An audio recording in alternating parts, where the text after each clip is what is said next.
জয় হনুমান। এই কাহিনী ত্রেতা যুগের। সমৃদ্ধশালী নগরী অযোধ্যায় তখন রাজত্ব করছেন রঘু বংশের প্রবল প্রতাপশালী রাজা নেমি। দেবাসুর সংগ্রামে অসুরদের পরাজিত করে যিনি বিখ্যাত হয়েছেন রাজা দশরথ নামে। সেই অযোধ্যার পার্শ্ববর্তী রাজ্য ছিল কিষ্কিন্ধা। কিষ্কিন্ধার বানর মহারাজের প্রধান সেনাপতি ছিলেন রাজা কেশরী।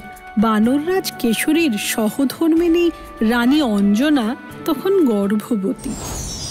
আমাদের গল্পের শুরু সেখান থেকেই। মিষ্টিগুলো সাবধানে নিয়ে আয়। তোমাকে কতবার বলেছি না অঞ্জনা, এই সময় তুমি এসব কাজ করবে না। আরে ওরা তো আছে এসব কাজ করার জন্য। রাগ করছেন কেন নাথ? আপনি কি জানেন না এই সময় মেয়েদের সব সময় হাসি খুশি থাকা উচিত? হ্যাঁ, মানে সেটা তো জানি। আর আমার খুশি হলো আপনার সেবা। আপনাকে নিজের হাতে খাইয়ে আমি যে তৃপ্তি পাই তার কিছুতেই পাই না বানররাজ। আমি অনেক যুদ্ধে জিততে পারি, কিন্তু তোমার সঙ্গে কথার যুদ্ধে আমি জিততে পারবো না। ঠিক আছে ঠিক আছে, এবার তাড়াতাড়ি খেয়ে বলুন তো কেমন হয়েছে রান্না? আমি সব কিছু আজ নিজের হাতে বানিয়েছি। তোমার সেবা পেতে তো আমার ভালোই লাগে, কিন্তু তার জন্য যদি আমাদের পুত্রের কোনো ক্ষতি হয়, যদি জন্মের আগে কোনো সমস্যা হয়, তাই আমি ভয় পাই। দেবাদিদেবের আশীর্বাদ ধন্য। পবনদেবের বরপুত্র আমাদের ছেলে, তার ক্ষতি করবে কোনো অশুভ শক্তির এমন ক্ষমতাই নেই। নারায়ণ নারায়ণ, দেখুন দেবাদিদেব, অঞ্জনা কি সুন্দর করে বানররাজকে কথাগুলো বুঝিয়ে বলল। সত্যি তো পবনপুত্র হনুমানের ক্ষতি করতে পারবে এমন ক্ষমতা কার আছে? নারায়ণ নারায়ণ নারায়ণ নারায়ণ। তবে সবকিছুরই তো পরীক্ষা প্রার্থনীয়, তাই না মাতা? তাই পবনপুত্র হনুমানের প্রতিপক্ষকেও একটুখানি উস্কে দেওয়া দরকার। আর বলাই বাহুল্য, এই কাজটা আমার চেয়ে ভালো ত্রিভুবনে আর কেই বা করতে পারে। নারায়ণ নারায়ণ। নিয়তি যখন কাউকে অসীম ক্ষমতা দেন, তখন অলক্ষ্যে তার বিনাশের পথ তৈরি করে রাখেন। ঠিক তেমনটাই ঘটেছিল কিষ্কিন্ধার যুবরাজ বালির ক্ষেত্রে। ব্রহ্মাদেবের আশীর্বাদে অপরাজেয় মহাবলী বালি তখন শক্তির অহংকারে মত্ত হয়ে নিজেকে অমর ভেবে নিয়েছিল। কিন্তু নিয়তির মনে ছিল অন্য পরিকল্পনা। সেই পরিকল্পনাকে নির্ধারিত লক্ষ্যে পৌঁছে দেবার দায়িত্ব নিলেন দেবর্ষি নারদ।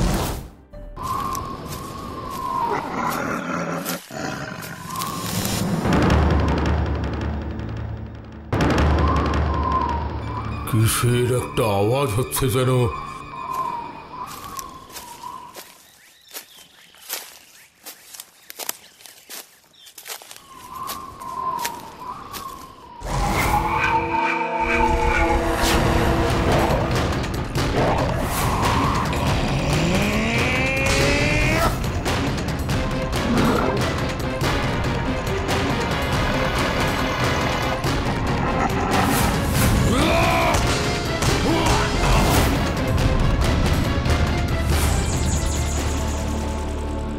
নারায়ণ নারায়ণ।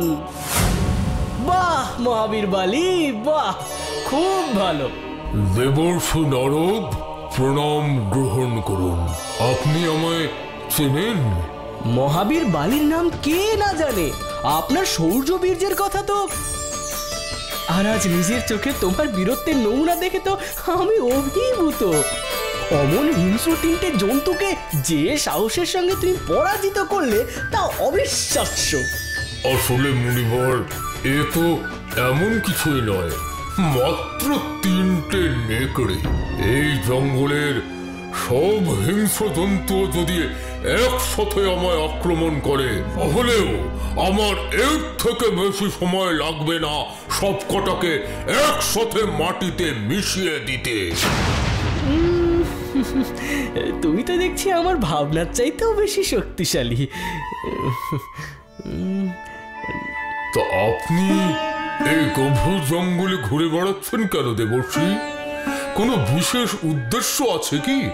আমি কি কোনোভাবে আপনাকে সাহায্য করতে পারি দেবর্ষি?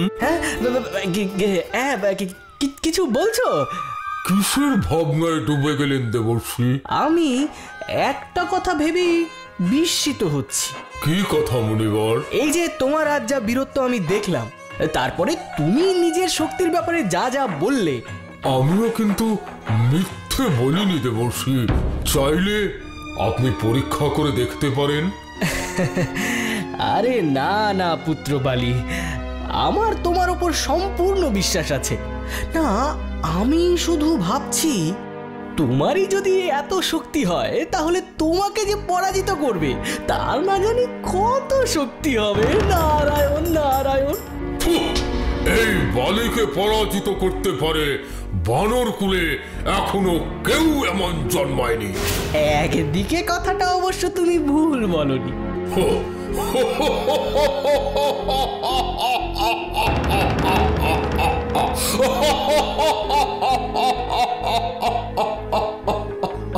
তোমার প্রতিদ্বন্দ্বীর জন্ম এখনো হয়নি ঠিকই, কিন্তু খুব শীঘ্রই সে পৃথিবীর আলো দেখতে চলেছে।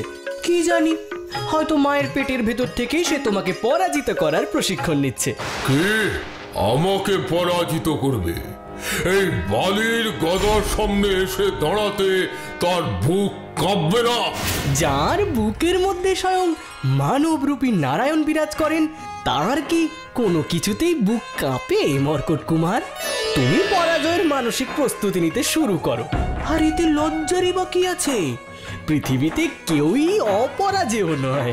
তোমার না হয় এক হাঁটুর বয়সী মর্কট কুমারের কাছেই পরাজয় হবে। নারায়ণ নারায়ণ। অসম্ভব নারদ মুনি, এ হতে পারে না। ভবিতব্যকে মেনে নেওয়াই বুদ্ধিমানের কাজ বৎস। নারায়ণ নারায়ণ। দেবর্ষি, এতটাই যখন বললেন, তাহলে সেই মর্কটের নামটাও আমাকে বলে যান। জন্মই যার হয়নি তার আবার নাম। সে হলো বানররাজ কেশরী ও মাতা অঞ্জনার হবু সন্তান। দেখো যদি কিছু করতে পারো। নারায়ণ নারায়ণ নারায়ণ নারায়ণ। দেবর্ষি নারদ একই বলে গেল, আমার প্রতিদ্বন্দ্বিতা করবে কেশরী নন্দন। সে কি করে হয়? বানর কুলের মধ্যে আমার মতো শক্তিশালী আর কেউ আছে নাকি? এমনকি আমার নিজের যমজ ভাই পর্যন্ত আমার নখের যোগ্য নয়। আর এই সামান্য মর্কট, যার নাকি এখনো জন্মই হয়নি, সে করবে আমায় পরাজিত?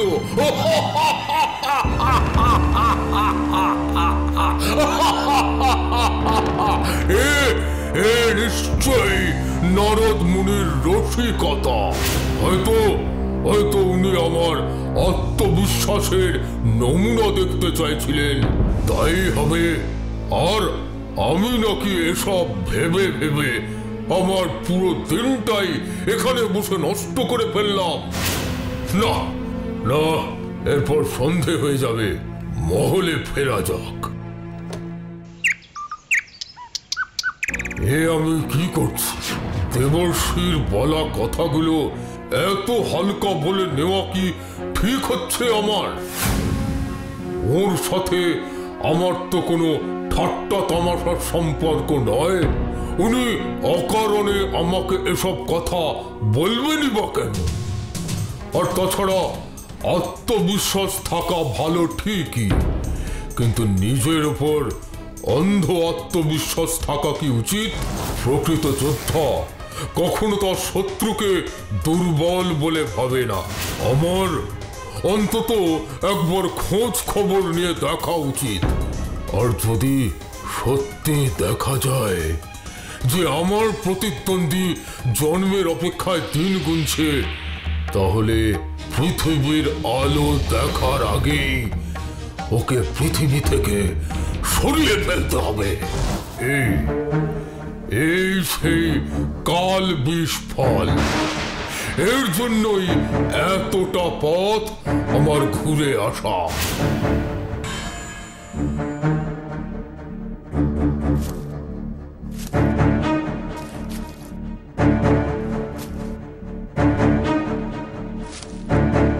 এই একটা ফলের রসই একজন পূর্ণবয়স্ক বানরকে হত্যা করতে যথেষ্ট।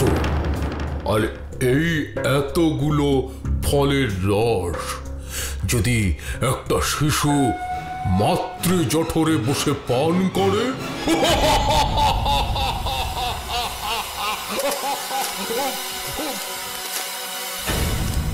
যথেষ্ট।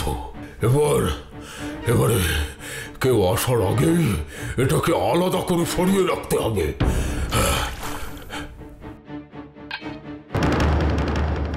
বালিকে পরাজিত করার অনুমতি বালি কাউকে দেয়নি। আমাকেও অনুমতি দাওনি? কিসের অনুমতি ভাই?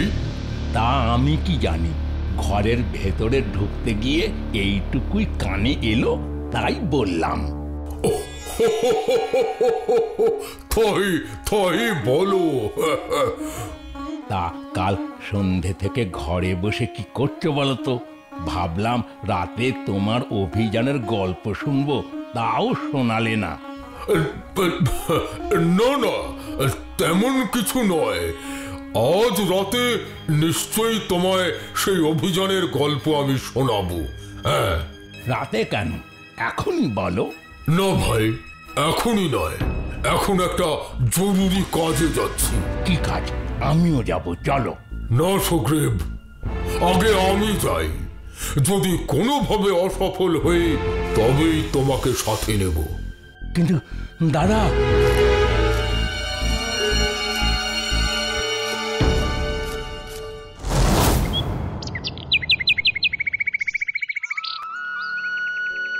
ঠিক আছে রানীমা, মিষ্টি না হয় নাই বা খেলেন, একটা আম অন্তত পক্ষে খান।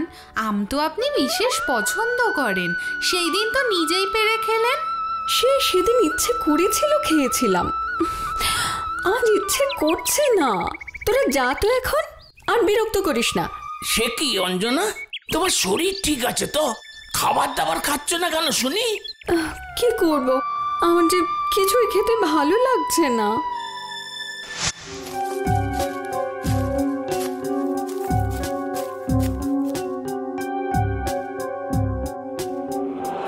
মনে হচ্ছে ওটাই রানী অঞ্জনার মহল। দেখি তো উঠে। কিচ্ছু খাবো না বললে কি হয়? তুমি না খেলে আমাদের সন্তানের কি হবে বলো?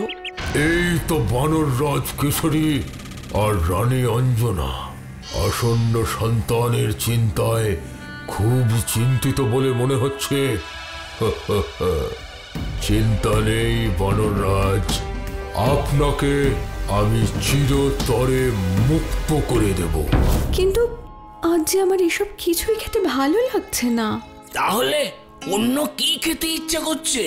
তুমি একবার বলে তো দেখো। একটু পায়েস খেলে মনে হয় মুখে রুচি ফিরে আসবে। বেশ বেশ দাসী, এক্ষুনি রানীমার জন্যে পায়েস রান্না করে নিয়ে এসো। যথা আজ্ঞা মহারাজ। শুধু পায়েসে হবে না রানীমা, আপনার রুচি ফেরাতে পায়েসের মধ্যে এটাকে যে মিশিয়ে দিতে হবে। চল চল চল, তাড়াতাড়ি চল, রানীমা পায়েস খেতে চেয়েছেন, এক্ষুনি বানাতে হবে। মনে হচ্ছে ওইটাই রান্নাঘর, আমাকে ভেতরে যেতে হবে।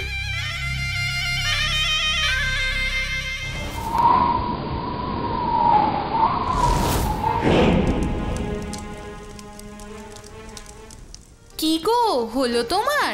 রানীমা আর কখন খাবেন? বেলা যে বয়ে গেল। এই যে দি, আগে একটা পাত্র নিয়ে আসি। এইটাই সুযোগ।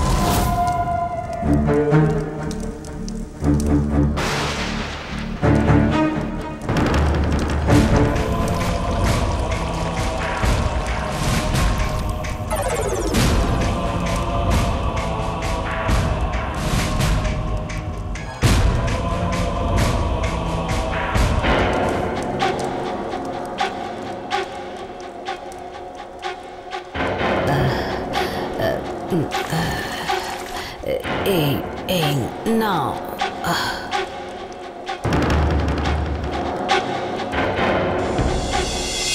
এই নাও রানী, তোমার পায়েস।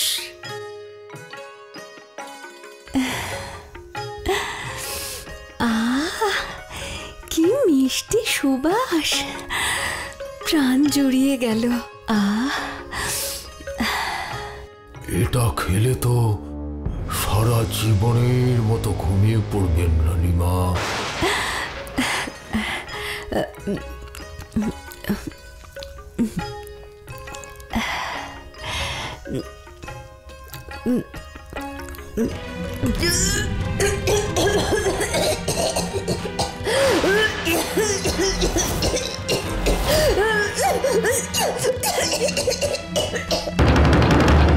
কি হলো রানী, জল খাবে? দাসী দাসী, জল দাও তো।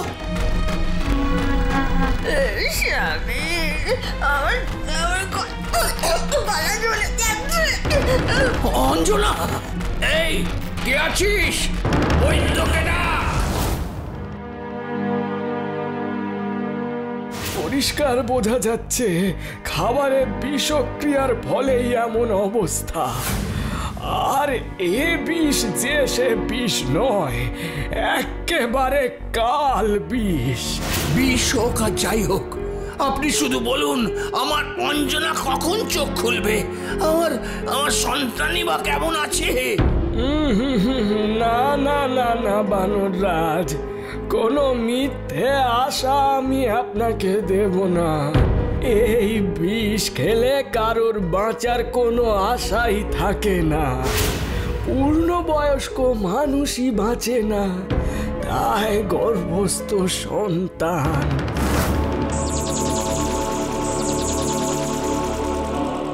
এবার কি হবে দেব? কি আর হবে দেবী, যা হওয়ার তাই হবে। শুনেছি বিষ পান করার পর কেউ বাঁচতে পারে না। সে কি? কিন্তু হনুমানের জন্য যে পৃথিবীতে অনেক কাজ ধার্য করা রয়েছে। সেটাও অবশ্য ঠিক। আর মা সহায় থাকলে কারোর সাধ্য কি তার সন্তানদের অনিষ্ট করে? কিন্তু অঞ্জনা তো নিজেই অসুস্থ, ওর কি ক্ষমতা আছে নিজের সন্তানকে রক্ষা করার? কিন্তু এই বিশ্ব চরাচরে সবার যিনি মা, তিনি তো অক্ষম নন দেবী।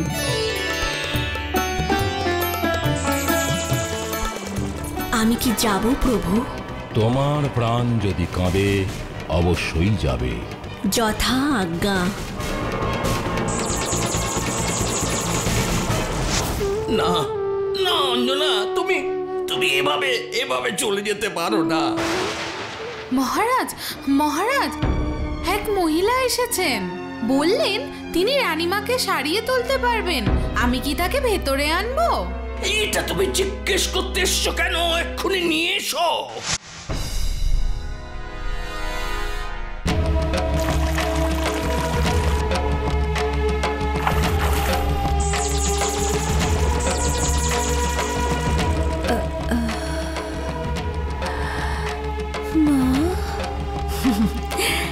কোনো ভয় নেই মা। অঞ্জনা, অঞ্জনা, তুমি তুমি ভালো হয়ে গেছো। অঞ্জনা, তুমি তুমি ভালো হয়ে গেছো। হ্যাঁ প্রভু, আমি আমি ভালো হয়ে গেছি। আমাদের সন্তান? চিন্তা করবেন না বানররাজ, আপনার সন্তান একদম সুস্থ আছে। আপনি আপনি সাধারণ মানুষ নন। আপনি আপনি আমাদের কাছে দেবী। আপনি আজ আমার স্ত্রী আর সন্তানের প্রাণ বাঁচিয়েছেন। আমরা আপনার প্রতি চিরকৃতজ্ঞ হয়ে থাকবো। আশীর্বাদ করি তোমাদের সন্তান যেন তার পিতামাতার নাম চির অমর করে, পৃথিবীতে তার আসার উদ্দেশ্য সাফল্য লাভ করতে পারে। নাও দাদা, তোমার গল্প শুরু করো। বলেছিলে আজ রাতে বলবে। কোন গল্প? জঙ্গল অভিযানের গল্প? আজকের অভিযানের গল্প। না ভাই, তোমাকে তো আমি আগেই বলেছিলাম আজকের অভিযানে অসফল হলে তবেই সেই গল্প তোমায় আমি বলবো। তার মানে তুমি সফল হয়েছো দাদা? হ্যাঁ সুগ্রীব, কথায় বলে শত্রুর শেষ রাখতে নেই। জয় হনুমান। এমন সব ভিডিও দেখতে হলে এক্ষুনি সাবস্ক্রাইব করুন Animetrics digital. Bell icon click করতে ভুলবেন না কিন্তু।